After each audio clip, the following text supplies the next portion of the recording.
आने वाली 21 जुलाई को क्या पहली बार एक आदिवासी महिला भारत की राष्ट्रपति बन जाएंगी या फिर एक पूर्व आईएएस अधिकारी और भारत के पूर्व वित्त मंत्री यशवंत सिन्हा होंगे देश के 16वें राष्ट्रपति। इस सवाल का जवाब हमें 21 जुलाई को मिलेगा, लेकिन मैदान सज चुका है।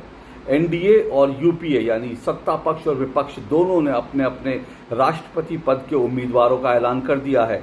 द्रौपदी मुर्मू, जो कि दरअसल एक आदिवासी महिला हैं, एक आदिवासी महिला नेता हैं, उनका मुकाबला होगा यशवंत सिन्हा से, जो एक पूर्व वित्त मंत्री हैं भारत के और पूर्व आईएएस अधिकारी हैं। मुकाबला दिलचस्प है। विपक्ष कह रहा है कि वो इस चुनाव में दरअसल एनडीए के उम्मीदवार को मात देगा, लेकिन प्रधानमंत्री नरेंद्र मोदी ने एनडीए ने जो दांव खेला है उससे एक बार फिर इन चुनावों में विपक्ष का चित्त होना तय है।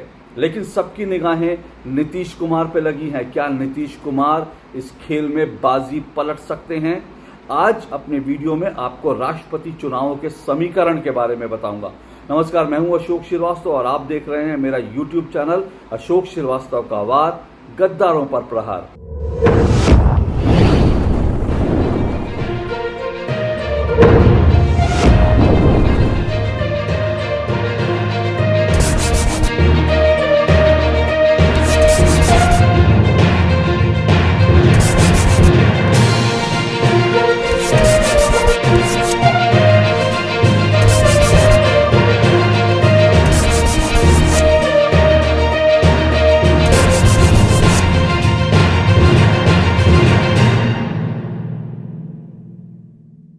भारत के 16वें राष्ट्रपति के चुनाव के लिए सत्ता पक्ष और विपक्ष दोनों ने अपने अपने उम्मीदवारों का ऐलान कर दिया है। एनडीए की तरफ से यह ऐलान किया गया कि द्रौपदी मुर्मू, जो दरअसल एक आदिवासी महिला नेता हैं, वो एनडीए की उम्मीदवार होंगी राष्ट्रपति के चुनाव के लिए। जबकि इससे पहले ही विपक्ष ने और यूपीए की तरफ से और संयुक्त विपक्ष ने ऐलान किया था कि यशवंत सिन्हा, जो भारत के पूर्व वित्त मंत्री भी हैं और एक पूर्व आईएएस अधिकारी भी हैं, वो विपक्ष के साझा उम्मीदवार होंगे राष्ट्रपति चुनाव के लिए, राष्ट्रपति पद के लिए। तो अब इतना तय है कि भारत का जो अगला राष्ट्रपति होगा वो इन दो में से कोई एक होगा, यानी कि द्रौपदी मुर्मू या फिर यशवंत सिन्हा। रामनाथ कोविंद के बाद भारत का अगला राष्ट्रपति कौन होगा, इस सवाल को लेकर, इस सवाल का जवाब तलाशने को लेकर बहुत सी अटकलबाजियां देश में चल रही थी और बहुत से नाम हवा में तैर रहे थे। लेकिन अब ये साफ हो गया है कि द्रौपदी मुर्मू या फिर यशवंत सिन्हा में से ही कोई एक भारत का अगला राष्ट्रपति होगा, 16वां राष्ट्रपति होगा। हालांकि अगर आप मेरे विश्लेषण को सही माने और अगर मुझसे पूछे तो मैं ये कहूँगा कि द्रौपदी मुर्मू का भारत का अगला राष्ट्रपति बनना तय है, यानी कि 21 जुलाई को भारत को एक महिला राष्ट्रपति मिलेंगी और पहली बार एक आदिवासी भारत का प्रथम नागरिक होगा, यानी भारत का राष्ट्रपति एक आदिवासी समुदाय से होगा, जनजातीय समुदाय से होगा। ये अपने आप में बहुत बड़ी घोषणा है। ये अपने आप में एक बहुत बड़ा जो है परिवर्तन माना जा सकता है। एक बहुत बड़ा जो है भारत के इतिहास में एक बहुत बड़ा फैसला होगा कुल मिलाकर देखें तो।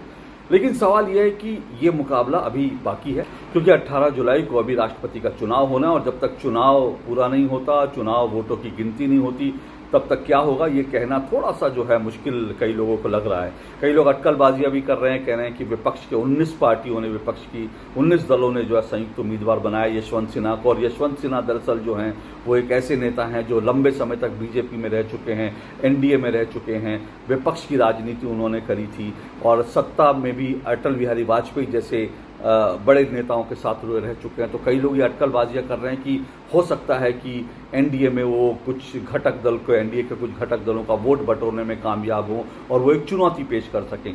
लेकिन मोटे तौर पर मेरा मानना है कि द्रौपदी मुर्मू को हराना बिल्कुल भी असंभव सी बात है, इसलिए द्रौपदी मुर्मू का अगला राष्ट्रपति बनना तय है।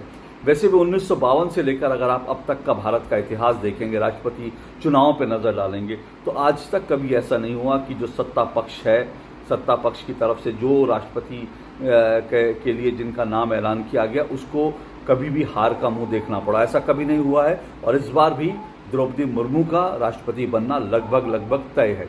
लेकिन सवाल यह है कि इस चुनाव को लेकर, राष्ट्रपति चुनाव को लेकर के जो कुछ चला वो अपने आप में दिखाता है कि दरअसल विपक्ष जो है, इस वक्त भारत का विपक्ष किस हालात में है, किस तरह से वो उसमें बिखराव भी है और उसमें कोई निर्णय लेने की क्षमता नहीं है। दूसरी तरफ प्रधानमंत्री नरेंद्र मोदी हैं और एनडीए है, बीजेपी है कि वो जब कोई निर्णय लेते हैं तो बहुत ही निर्णायक निर्णय होता है और साथ साथ एक ऐसा निर्णय होता है जो लोगों को चौंकाता भी है और विपक्ष की राजनीति को ध्वस्त भी कर देता है। विपक्ष, आप जानते हैं कि विपक्ष बहुत दिन से ये कोशिश कर रहा था, विपक्ष कह रहा था कि हम अपने राष्ट्रपति पद के लिए जो है हम अपना उम्मीदवार उतारेंगे और एक सेकुलर नाम देंगे और एक ऐसा नाम देंगे ताकि वो देश में जो राजनीति चल रही है, जो नरेंद्र मोदी ब्रांड की राजनीति चल रही है, उसको शिकस्त दे सकें और देश में जो है जिस तरह का माहौल है एक ऐसा राष्ट्रपति देंगे कि वो माहौल को बदल कर रख देगा। इस तरह की विपक्ष जो है लगातार मुद्दे उछाल रहा था, बातें कर रहा था। विपक्ष में ममता बनर्जी ने सबसे पहले कोशिश की कि किस तरह से एक संयुक्त बैठक बुलाई उन्होंने और उन्होंने सोचा कि एक विपक्ष की तरफ से एक राष्ट्रपति का उम्मीदवार बनाया जाए। उन्होंने 3 नाम दिए। सबसे पहले उन्होंने शरद पवार को कहा, जो एनसीपी के बड़े नेता हैं और जो है कह सकते हैं कि देश के एक बड़े कद्दावर नेता हैं, बड़े ऐसे राजनेता माने जाते हैं कि जिनके हर पार्टियों में मित्र हैं, ऐसा उनके बारे में कहा जाता है कि वो राजनीति के, महाराष्ट्र की राजनीति के चाणक्य हैं। तो शरद पवार का नाम आगे किया। ममता बनर्जी ने कहा कि शरद पवार हमारे संयुक्त उम्मीदवार होंगे, लेकिन शरद पवार ने साफ इनकार कर दिया। क्यों इनकार किया? क्योंकि शरद पवार भी जानते थे, अच्छी तरह से जानते थे कि इस उम्र में वो अगर राष्ट्रपति का चुनाव लड़ेंगे और एक ऐसा चुनाव लड़ेंगे जहां उनकी हार तय है, तो उनकी एक तरह से फजीहत ही होगी। इसलिए उन्होंने बहाना किया, उन्होंने कहा कि नहीं, मैं ये राष्ट्रपति का चुनाव नहीं लड़ूंगा। उन्होंने अपना नाम वापस ले लिया। तो शरद पवार के मना करने के बाद विपक्ष की ओर से जो है 2 नामों को और आगे बढ़ाया गया। एक नाम जो है वो फारूक अब्दुल्ला का है, जम्मू कश्मीर के पूर्व मुख्यमंत्री, और दूसरा नाम जो आगे किया गया वो गोपाल कृष्ण गांधी, जो गांधी जी के प्रपौत्र हैं, उनका नाम आगे बढ़ाया गया। लेकिन जो है कुछ दिन पहले ही जो है पिछले हफ्ते ही फारूक अब्दुल्ला ने साफ मना कर दिया। उन्होंने कहा कि मुझे अभी कश्मीर की राजनीति के लिए बहुत कुछ करना है, ऐसा उन्होंने चिट्ठी लिखी और उन्होंने मना कर दिया। और उसके बाद गोपाल कृष्ण गांधी ने भी साफ मना कर दिया।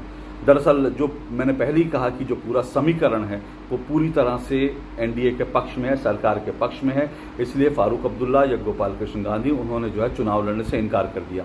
उसके बाद जो है यशवंत सिन्हा के नाम को आगे बढ़ाया गया और यशवंत सिन्हा जो है उनको विपक्ष ने अपना उम्मीदवार घोषित कर दिया।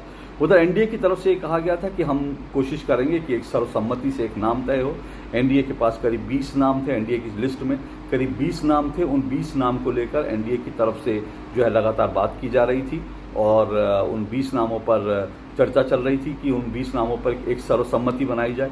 लेकिन जब ये पूरा प्रक्रिया चल रही थी उसी दौरान विपक्ष ने अपने उम्मीदवार का ऐलान कर दिया और जब विपक्ष ने अपने उम्मीदवारों का ऐलान कर दिया तो एनडीए ने भी कहा कि अब सर्वसम्मति नहीं बनेगी, क्योंकि विपक्ष ने अपने उम्मीदवार का ऐलान कर दिया। और इसलिए जो है एनडीए की तरफ से द्रौपदी मुर्मू का नाम जो है उसका ऐलान कर दिया गया और कहा कि द्रौपदी मुर्मू हमारी राष्ट्रपति पद की उम्मीदवार होंगी।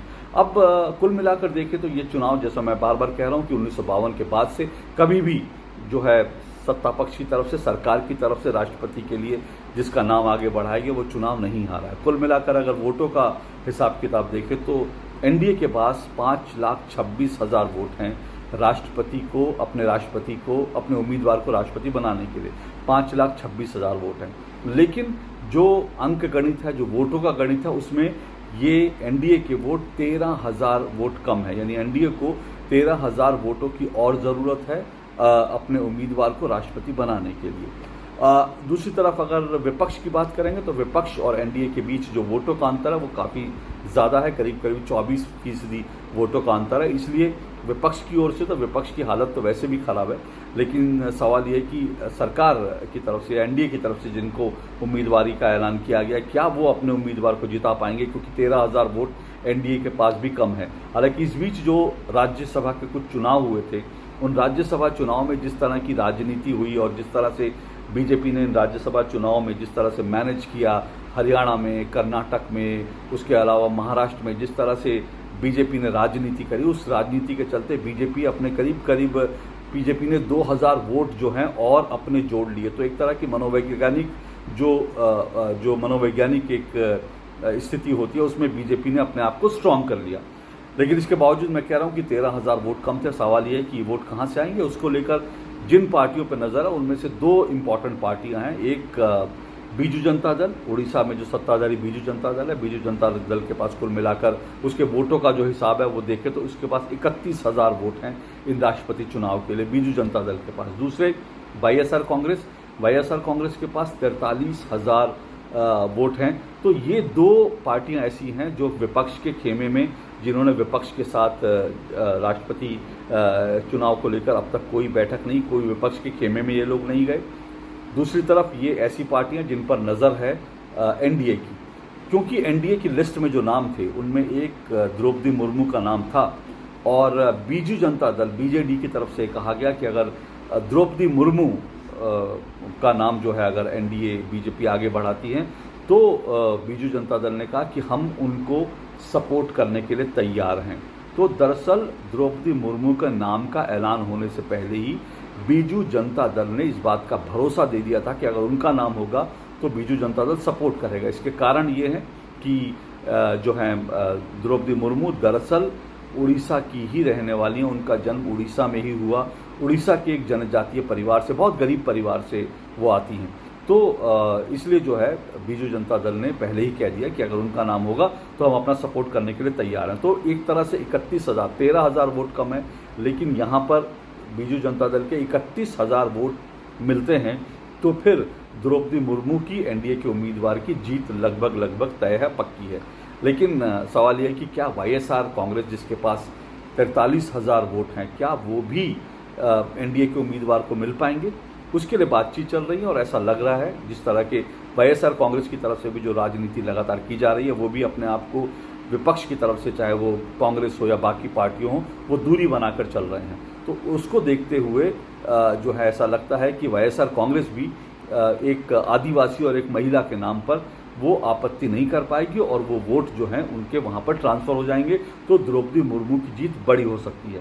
लेकिन इस पूरे मामले में एक पेच जो फंसा हुआ है वो नीतीश कुमार का पेच है और जो बीजेपी विरोधी हैं, जो एनडीए विरोधी हैं, वो उनकी पूरी उम्मीदें जो हैं वो दरअसल जो है जेडीयू पर और नीतीश कुमार पर टिकी हुई है। जेडीयू के पास कुल मिलाकर 22,000 वोट हैं। इन 22,000 वोटों से हालांकि यशवंत सिन्हा की जीत तो तय नहीं होगी, जीत तो पक्की नहीं होगी, लेकिन द्रौपदी मुर्मू की जीत की राह में रोड़े जरूर अटकाए जा सकते हैं। तो विपक्ष की जो निगाहें हैं और जो एनडीए और मोदी विरोधी धड़ा है उनकी निगाहें नीतीश कुमार पे लगी हैं, क्योंकि नीतीश कुमार जो है वो पहले भी राष्ट्रपति चुनाव में कई बार इस तरह से जो है उनकी जो भूमिका रही है वो थोड़ा सा विचित्र रही है।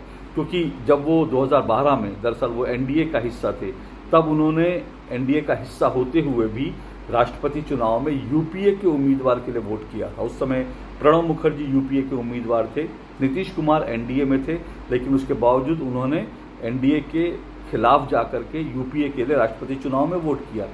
2017 में दरअसल नीतीश कुमार जो है वो एनडीए का हिस्सा थे, लेकिन माफ़ कीजिएगा एनडीए के नहीं, 2017 में वो दरअसल यूपीए का हिस्सा थे क्योंकि वो आरजेडी के साथ सरकार में थे। लेकिन राष्ट्रपति चुनाव में उन्होंने यूपीए के लिए वोट ना करके बल्कि एनडीए के कैंडिडेट यानी कि रामनाथ कोविंद जी के लिए वोट किया।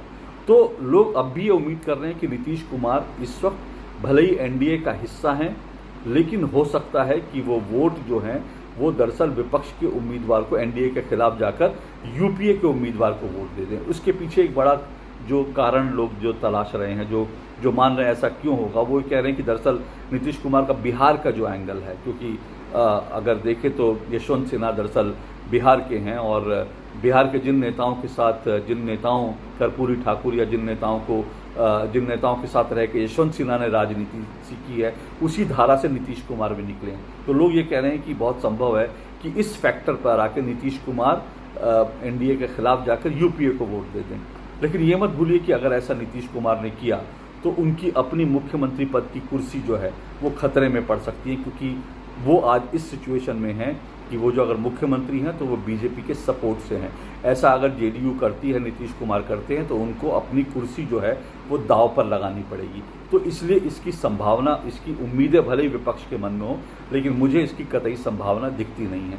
और जिस तरह का जो हालात इस वक्त देश में है उसको देखते हुए ये तय है। और दूसरी तरफ अगर देखें तो महाराष्ट्र में शिवसेना में जिस तरह की बगावत हो गई है, जिस तरह की फूट पड़ गई है, उसको देखते हुए ये भी तय है कि शिवसेना, जो कि फिलहाल जो है विपक्ष के खेमे में शिवसेना के वोट गिने जा रहे हैं, लेकिन जिस तरह से राज्यसभा चुनाव में, एमएलसी चुनाव में शिवसेना के लोगों ने क्रॉस वोटिंग करी बीजेपी के लिए, ठीक उसी तरह का राष्ट्रपति चुनाव में भी होगा। बल्कि यहाँ तक भी हो सकता है क्योंकि शिवसेना के जो संसदीय दल है उसमें भी फूट पड़ने की खबर है, तो शिवसेना के कुछ सांसद और बड़ी तादाद में शिवसेना के विधायक जो हैं वो एनडीए के राष्ट्रपति पद के उम्मीदवार जो हैं द्रौपदी मुर्मू, उनके लिए वोट कर सकती हैं। तो कुल मिलाकर देखें जो समीकरण है उसमें ये तय है लगभग कि द्रौपदी मुर्मू जो है वो अगली राष्ट्रपति बनेंगी। और प्रधानमंत्री नरेंद्र मोदी ने, एनडीए ने ये दाव बहुत सोच समझ कर खेला है। भारत का आज़ादी का ये जो है अमृत वर्ष है, 75 वर्ष भारत की आज़ादी को हो रहे हैं। ऐसे समय में भारत को एक महिला, और वो भी आदिवासी महिला, भारत को राष्ट्रपति के रूप में मिलेंगी, तो इसको लेकर के जो है एक अलग ही मैसेज जाएगा, न सिर्फ देश के जनजाति और आदिवासी जो लोग हैं उनके बीच, बल्कि इसके अलावा जो कुल मिलाकर देखें तो जो है पूरी दुनिया में इसकी मैसेजिंग बहुत अच्छी होगी, और इसीलिए ये फैसला बहुत सोच समझ के लिया गया है। तो आज के लिए इतना ही। आपको ये मेरा वीडियो कैसा लगा, आपको मेरा विश्लेषण कैसा लगा, आपकी प्रतिक्रियाओं का इंतज़ार रहेगा। और अगर आपको मेरा ये वीडियो अच्छा लगा तो कृपया इसको फॉरवर्ड ज़रूर करें। आपसे फिर मुलाकात होगी। फिलहाल नमस्कार।